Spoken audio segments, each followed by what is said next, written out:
स्वर्गात बी घेऊन जाऊ शकते. कोणती अग्नी?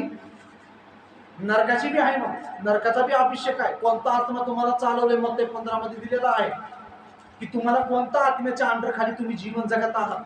तुम्ही शिवी देताय, तुम्ही कपटपणानं वागताय, तुम्ही निंदा करताय, तुम्ही चोरी करताय, कुणाला क्षमा करत नाही, मत्सर आहे, एखाद्या व्यक्तीचा राग आहे, तुम्हाला एखाद्या व्यक्तीला बघितलं की डोकं सणकतं तुमचं, तर तुमच्यामध्ये कुठला आत्मा आहे? मग नरकाचा आत्मा आहे.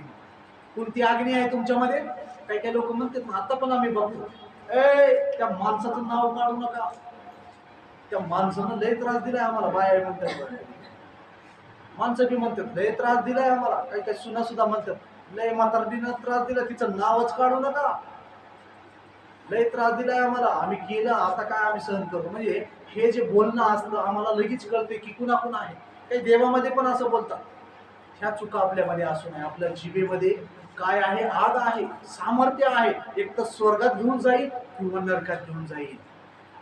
मग तुम्हाला कुठं जायचंय?